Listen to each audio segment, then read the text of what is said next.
All right. Welcome to Troubadour Productions. I mean, wait, what is this now?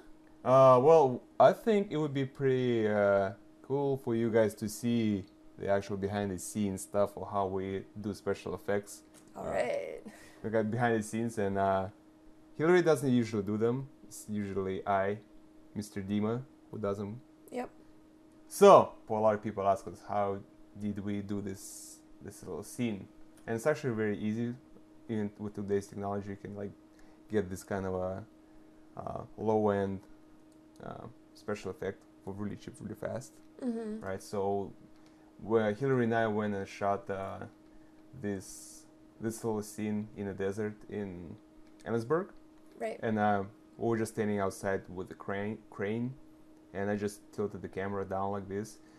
We knew that we were going to be shooting this, turning this into nighttime, right? Right. We So wanted it to be nighttime, but you need to shoot during the day, right, and it's better because lighting really is everything with film and photo.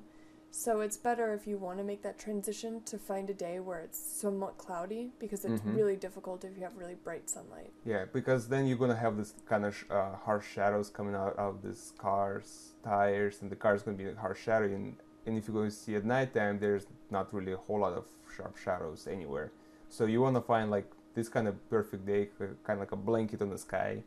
You see like this really soft shadow around the car, all the bushes not well lit and everything, so it's look good. All right, so we went out and shot this little simple shot, just camera panning down, focusing on the car. I knew we're gonna have UFO right here, so I just kind of kept this area open for UFO. So then, what we did is we went, well, I went and changed it to day to night, and you can see this kind of a harsh line. I pretty much darkened the whole footage and make it look like purple-ish, bluish, kind of like make it look like night. And I kind of not really half-assed it, but did it really quickly because I knew I'm gonna have a bunch of lights in the scene as well. So How did you do that? I just split the scene in half and just made this as like super black and make this as kind of purple. All right, so then after that, what I did is there's an option in After Effects called motion tracking, where it tracks everything in the footage, and it creates a virtual camera.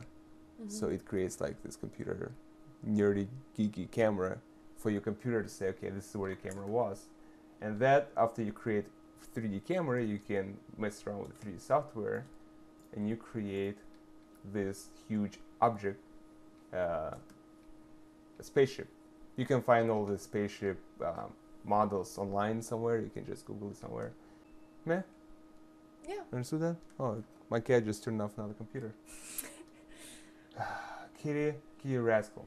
Alright, so this looks like pretty shitty, obviously, right? Mm-hmm. Yeah, so what we're gonna do is, okay, we got our 3D model here of this spaceship floating up and down and doing its spaceship thing. So then we went ahead and created this lights. So now we have this cool looking beam light. So first we created spotlight. That's just kind of a light underneath the spaceship, and you create just like this light on the surface of footage, and then you create this little beam as well, and then you just throw it all into the footage together. And also on the spaceship, I wanted to have like this little light coming in because I thought it would be kind of cool. So I've created this little thing coming out, and I kind of like energy flow. You can find this tutorial on videocopilot.net, and so you have like this little energy beam going, and then you can add this energy beam to your footage mixed with light, and you have like this coming down, and then you just throw it all together. You have your spaceship, just change the color a little bit, make it a little darker and whatnot, and then after that you could start adding a bunch of lights to it. You have a light right here, you have a light right over here, you have a light over there somewhere, yep, there, that's over here, and that's pretty much, as you can see, there's not a whole lot of night shot color change. You can really see it right here because, as I mentioned earlier, all this light right here is just blocking every kind of a mistake that you had in the background. Right, So, and I think it's important to make the spaceship really dark if you don't have the money to spend on a really expensive 3D model, or if you can't make a 3D model yourself and you have to get sort of a cheap, crappy one, you need to make it dark so you can't see all of those weird details that are not interesting. right, like right here. Yeah, exactly, Right. like that. That was a pretty cheap model, so you have to make it look You like, have to make it look cool. yeah. So that was for this shot.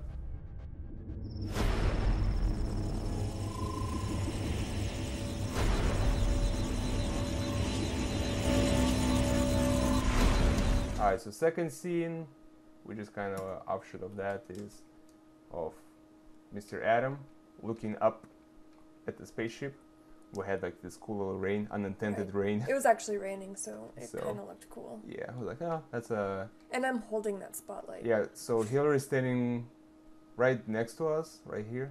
Was it Hillary or my sister? I was on the roof for some of it, but I don't remember. And I was standing right next to her with the camera, holding, looking up at Adam. So he looks right at the huge spotlight. So we got that footage, and then I just added the previous beam that I created and just slapped it on the footage, making face like going towards me. I just moved it around a little bit and make it kind of look like. And then I was like, you know, it's kind of cool looking, but what happens if you look through it, through the beam? You get like this kind of wobbly effect going. Yeah. Yeah, but then I was like, this might be a little bit too much or wobble, so I just made the wobble for half the frame. So you can see like frame right here is normal, and then you have like this little wobble.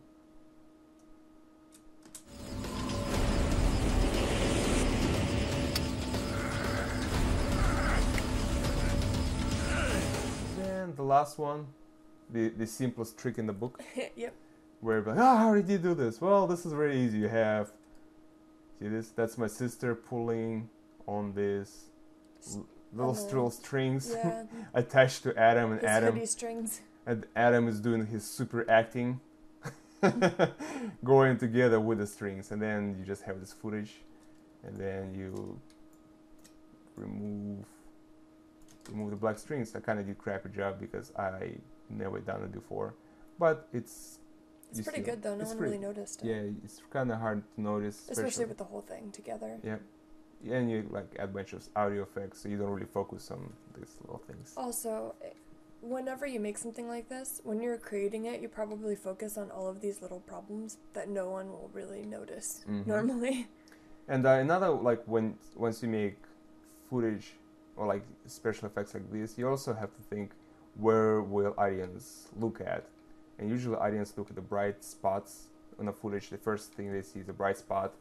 They also, audience always look in these little corners right here. The eye very rarely goes in the center to see. So once you know that little psychological trick, you know that most audience will look at right here. And you have some room for mistakes for the strings, so I wasn't really concerned about that. Cool. Yeah. So that's pretty much it for this fun little breakdown. Right. So go ahead and watch the full movie.